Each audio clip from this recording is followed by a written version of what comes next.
Hello everyone, कैसे आप सब लोग। आई होप आप सब बढ़िया होंगे।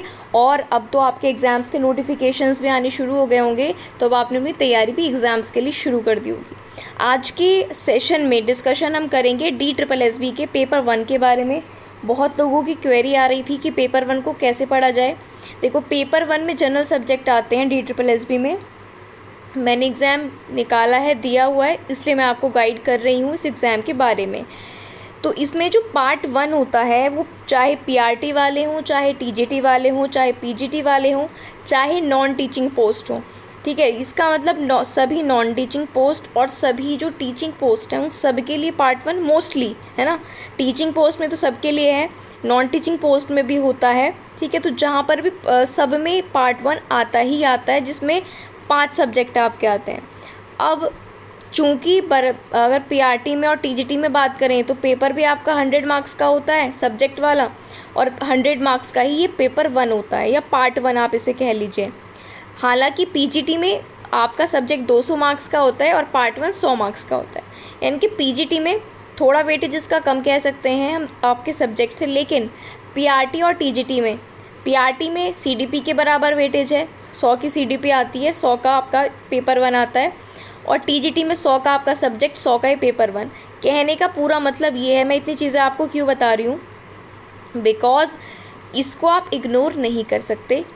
और बात करें अगर CDP की, बहुत अच्छा जो लेवल है वो आता है आपका जो पेपर है ना। TGT और PGT में सिलेबस डिफ़ाइन नहीं होता है, TGT PGT में सब्जेक्ट का कहीं से भी पेपर आ जाता है। तो आपने कितनी भी अच्छी तैयारी की हो सकता है कोई क्लास का आप पढ़ना छूट गया हो, टॉपिक छूट गया हो, paper out of the box आ जाए।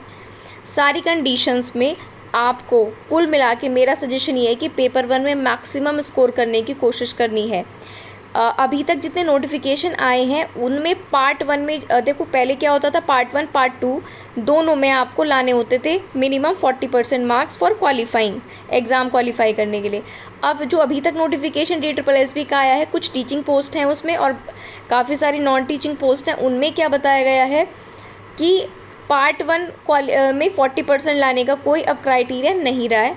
बाकी जो और नोटिफिकेशन आने वाले हैं सारे सब्जेक्ट्स के, उनमें और क्लियर हो जाएगा। लेकिन अब क्या है कि पेपर 1 में से है ना, पार्ट 1 जो होता है जिसमें हिंदी, इंग्लिश, मैथ्स, रीजनिंग और जनरल अवेयरनेस आती है, उससे जो 40% का क्राइटेरिया है वो हटा दिया गया है। लेकिन फिर भी आपको इसमें मैक्सिमम स्कोर करना है। ये वीडियो डेडिकेटेड है सभी के लिए जो भी DSSB का कोई भी एग्ज़ाम देने जा रहे हो, चाहे वो टीचिंग पोस्ट वाले हों चाहे नॉन टीचिंग पोस्ट वाले हों, क्योंकि सबको पार्ट 1 में मैक्सिमम स्कोर करना है। पार्ट 2 को आप अपने हिसाब से टैकल कीजिए, आप जिस भी सब्जेक्ट से बिलोंग करते हैं उसमें भी आप अपना दीजिए 100%। लेकिन इसी में इसको भी आपको उतना ही इम्पोर्टेंस देना है जितना आप पार्ट 2 को दे रहे हैं, क्योंकि at the end of the day ये चीज़ें आप पहले से पढ़ते आ रहे हैं जो कि पार्ट 1 में आनी है, तो इनमें चांसेस भी हैं ज़्यादा स्कोर करने के। हालांकि बिल्कुल इजी लेवल इसका भी नहीं आता है, सारे क्वेश्चंस ना तो इजी होते हैं ना ही टफ़ होते हैं, है ना। हर लेवल का क्वेश्चन आपको इसमें मिलेगा, बहुत ज़्यादा इजी नहीं होता है ये भी, ठीक है। तो प्रॉपर आपको इसके लिए भी पढ़ना होगा। तो सारी चीज़ें बात करेंगे कैसे पढ़ना है। लोग कुछ बुक्स भी पूछते रहते हैं कि किस बुक से पढ़ें, सब कुछ बात करेंगे, चाहे नॉन टीचिंग वाले हों या टीचिंग वाले हों, जो भी DSSB का एग्ज़ाम देने जा रहे हैं सबके लिए वीडियो इंपॉर्टेंट है। एंड तक पूरा वीडियो देखना।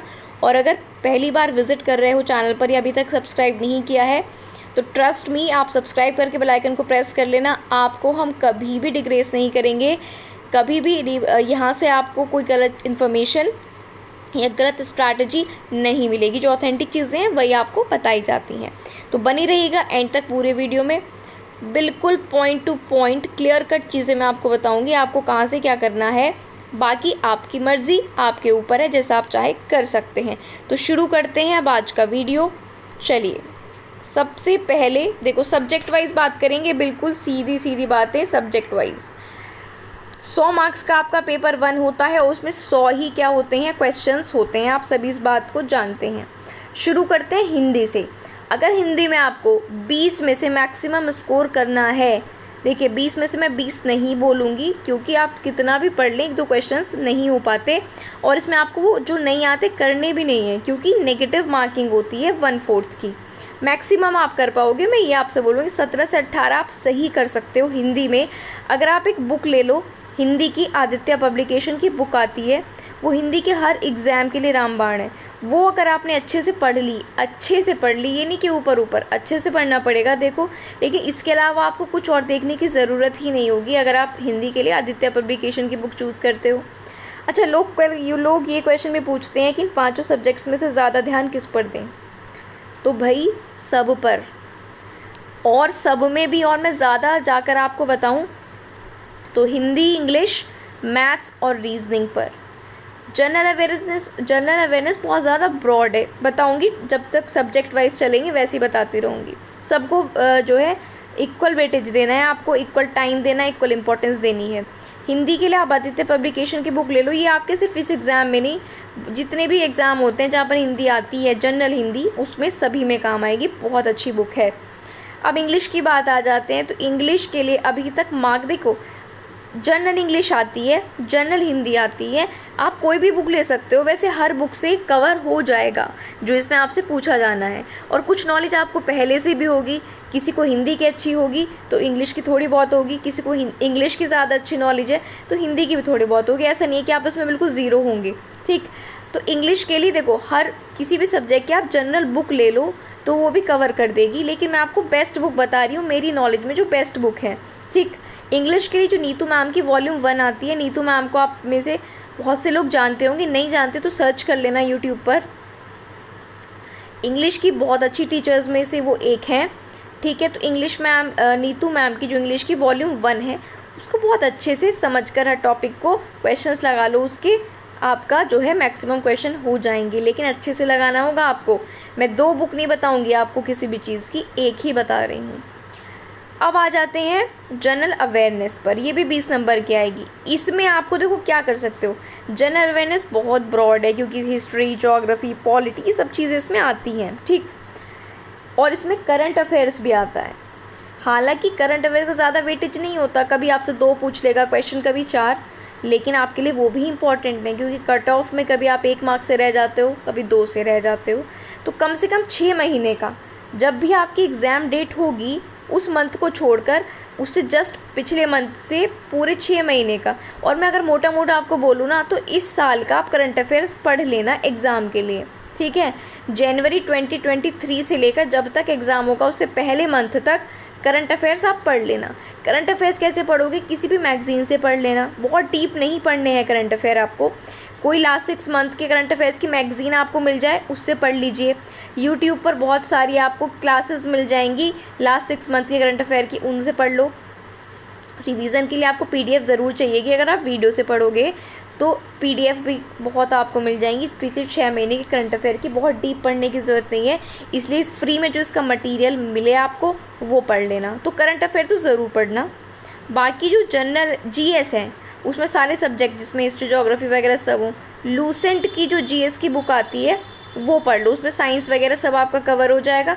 साइंस, हिस्ट्री, ज्योग्राफी, जो सब टोटल जीएस वाली लूसेंट की बुक आती है उसको आप पढ़ सकते हो। और देखो पढ़ाई जो है वो इनफाइनाइट है, कितना भी आप पढ़ लो, है ना, वो कम ही होता है।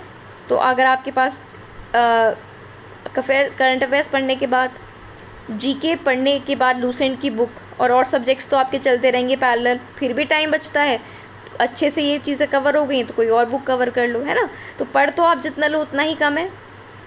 अब आ जाते हैं मैथ्स पर। देखो मैथ्स और रीजनिंग दोनों ऐसे सब्जेक्ट हैं कि इनमें जो जो टॉपिक्स आते हैं, जनरल मैथ्स आता है इसमें, ठीक है, जो जो टॉपिक्स आते हैं पहले आपका कंसेप्ट क्लियर होना ज़रूरी है। हिंदी में तो आप पढ़कर समझ जाओगे, इंग्लिश में भी पढ़कर समझ जाओगे, जनरल नॉलेज में भी पढ़कर समझ जाओगे ये है, ठीक है। लेकिन मैथ्स में और रीजनिंग में आपका कंसेप्ट क्लियर होना ज़रूरी है। तो बहुत बच्चों का देखो रीजनिंग तो ऑलमोस्ट सभी बच्चों की ठीक ठाक होती है। जनरल मैथ्स भी काफ़ी लोगों को आता है, लेकिन जिन्हें नहीं आता है वो क्या करें। देखो जनरल मैथ और रीजनिंग के लिए कोई भी मार्केट में, मैं कोई नाम यहाँ पर आपको नहीं बता पाऊँगी स्पेसिफिक, लेकिन कोई भी जनरल मैथ्स की बुक मान लो आपने कोई भी ले ली एसएससी की, ठीक है, सारे टॉपिक कवर नहीं करने। एसएससी की कोई जनरल मैथ की बुक ले लो आप, छोटी सी पतली सी, ये नहीं कि बड़ी सी आपने राकेश यादव सर की ले ली, वो ज़्यादा हो जाएगी थोड़ा, है ना, क्योंकि आपको और चीज़ें भी पढ़नी है। कोई जनरल बुक ले लिया आपने। अब उसके बाद जो सिलेबस है आपका उसमें जाओ, सिलेबस में देखो कौन कौन से टॉपिक मैथ में आपको कवर करने हैं, वो टॉपिक कवर करो, क्वेश्चन प्रैक्टिस करो, आगे बढ़ो। लेकिन पहले कॉन्सेप्ट क्लियर कर लो। अब कॉन्सेप्ट आपका क्लियर नहीं है तो उसके लिए मैथ, देखो मैथ ऐसा सब्जेक्ट है कि बुक से सीधा पढ़कर कॉन्सेप्ट क्लियर करना थोड़ा मुश्किल है, तो आप किसी की हेल्प ले सकते हो, कोई वीडियो देख सकते हो पर्टिकुलर, ठीक है, तो वो आप पर है, ये आपको पता है कि आपका कंसेप्ट क्लियर है या नहीं, तो जनरल बुक से हो जाएगा। वैसे ही रीजनिंग का सवाल है, तो जो रीजनिंग है वो भी जनरल रीजनिंग की जो एसएससी की बुक आती है, दोनों मैथ के लिए भी रीजनिंग के लिए भी कोई जनरल एसएससी की बुक ले लेना, ठीक है। बुक से समझ पाना डायरेक्टली उनके लिए थोड़ा मुश्किल होगा जिन्होंने कभी पहले रीजनिंग या मैथ नहीं पढ़ा है। जिन्होंने पढ़ा है वो कवर कर लेंगे, जिन्होंने नहीं पढ़ा है उनको पहले कंसेप्ट पढ़ना चाहिए, उसके बाद क्वेश्चन प्रैक्टिस करने चाहिए। और मैं आपको बता दूं, इनमें से जो मैक्सिमम स्कोर आप जिस सब्जेक्ट में कर सकते हो वो है रीजनिंग, मैथ्स और हिंदी। इंग्लिश में भी गलतियां हो ही जाती हैं, ठीक है, लेकिन आप हिंदी में, रीजनिंग और मैथ में मैक्सिमम स्कोर कर सकते हैं, इस बात को अपने माइंड में रख लीजिए। अब जब आपने ये चीज़ें कर ली, अब आगे क्या करें? मान लो हिंदी की बुक पढ़ ली, इंग्लिश की बुक पढ़ ली, जीए में जो बताया है वो पढ़ लिया, अब क्या करो? अब जितने ज़्यादा हो सकें क्वेश्चंस लगाओ, कहीं से भी मिले क्वेश्चंस तो ऑनलाइन बहुत अवेलेबल हैं, ठीक है। हिंदी के, इंग्लिश के और जीए के ज़्यादा से ज़्यादा क्वेश्चंस लगाइए। ये सब करने के बाद जो मैंने पहले बताया है, मैथ्स और रीजनिंग में आपको यही करना है, पहले कंसेप्ट करना है, फिर क्वेश्चंस की प्रैक्टिस करनी है। अब क्वेश्चंस की प्रैक्टिस वो ज़्यादा करें, पहले सबसे पहले प्रीवियस ईयर क्वेश्चंस की प्रैक्टिस कर लें कि DSSB में हिंदी के कौन कौन से पेपर आए हैं उनका सॉल्यूशन कर लो, इंग्लिश के कर लो, मैथ्स के कर लो, रीजनिंग के कर लो, फिर अदर प्रैक्टिस क्वेश्चंस पे जाना, ठीक।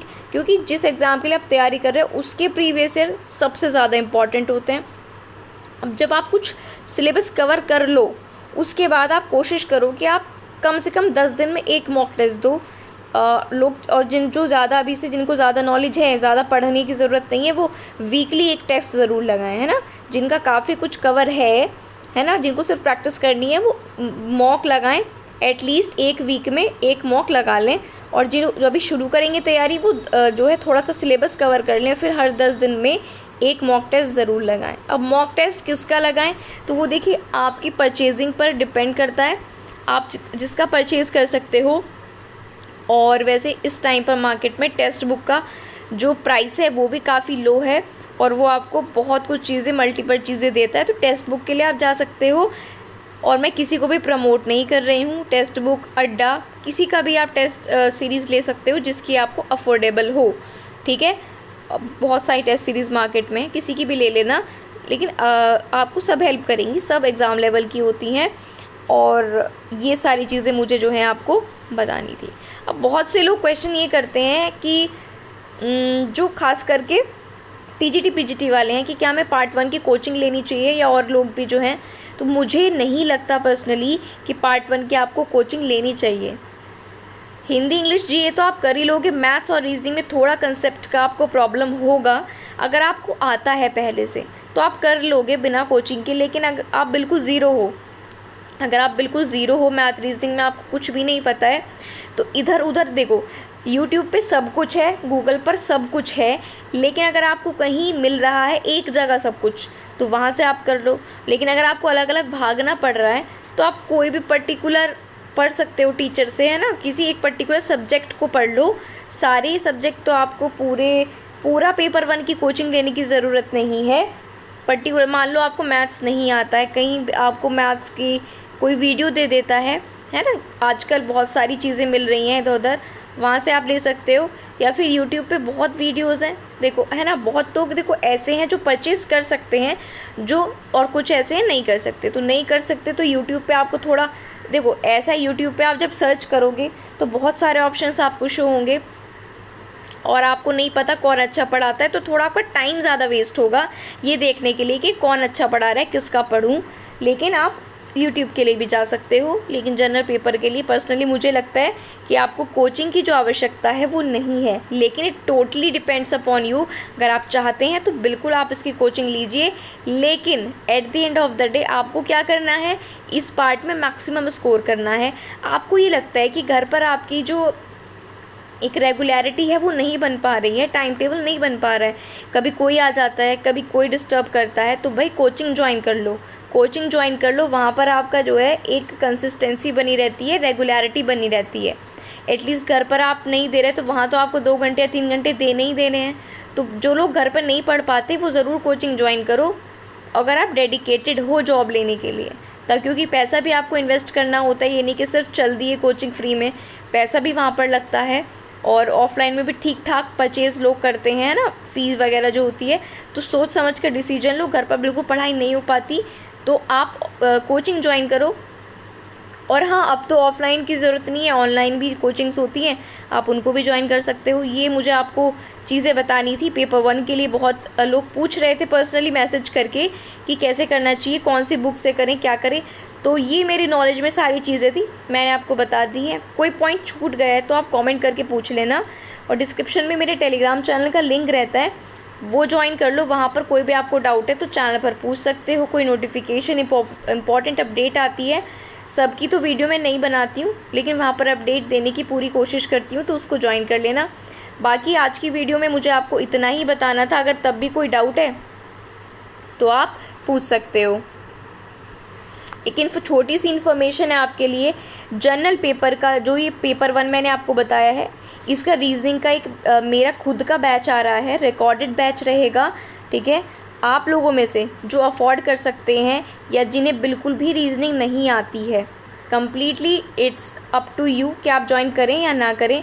ठीक है, यहाँ पर पेपर 1 चाहे वो नॉन टीचिंग के लिए हो या टीचिंग एग्ज़ाम्स के लिए हो, रीजनिंग का हम कंप्लीट आपको सिलेबस कराएंगे टॉपिक वाइज। जो भी टॉपिक्स जो हैं सिलेबस में हैं, पहले कंसेप्ट पढ़ाएंगे, उसके बाद क्वेश्चंस। ठीक है, पीडीएफ भी आपको उन सेशंस की मिल जाएगी। और सेशंस जब आपको सारी वीडियोस दे दी जाएंगी, आपके सारे डाउट्स लिए जाएंगे और उनको क्लियर किया जाएगा। और अगर आप लोगों का सपोर्ट रहा, ठीक है, आपने इसमें इंटरेस्ट दिखाया, तो फिर उसके बाद हम क्या करेंगे, आपके लिए एग्ज़ाम से पहले रीजनिंग के मिक्स क्वेश्चन यानी कि प्रैक्टिस सेट के रूप में वो भी हम लेकर आएंगे। जिन लोगों को रीजनिंग बिल्कुल नहीं आती है, मैं उन्हीं को सजेस्ट करूँगी कि वो इस कोर्स के लिए, इस बैच के लिए जा सकते हैं। और इसकी जो डिटेल्स हैं वो आपको इस व्हाट्सएप नंबर पर मिल जाएंगी। कॉल इस नंबर पर आपकी नहीं लगेगी, व्हाट्सएप आप सिर्फ कर सकते हो। इसका स्क्रीनशॉट ले लो, अगर आपको ज़रूरत लगती है तो आप कांटेक्ट कर लेना इस नंबर पर, बाकी डिटेल आपको वहाँ पर मिल जाएंगी। और कोई भी डाउट है वो आप मुझसे टेलीग्राम पर पूछ सकते हो, किसी भी चीज़ से रिलेटेड।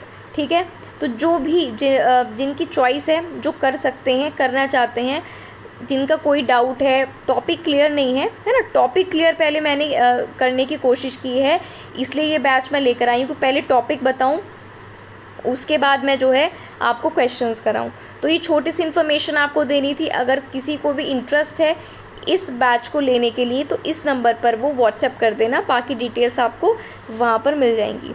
तो आज के सेशन में इतना ही रखेंगे। वीडियो अगर अच्छी लगी है लाइक कर देना, सब्सक्राइब अभी तक नहीं किया है तो सब्सक्राइब करके बेल आइकन को प्रेस कर लेना। और जाने से पहले इस वीडियो को अपने स्टडी ग्रुप्स में आप शेयर ज़रूर कर देना, जिससे ज़्यादा लोगों तक ये वीडियो पहुँच पाए। मिलते हैं जल्द ही नेक्स्ट वीडियो में, तब तक के लिए थैंक यू।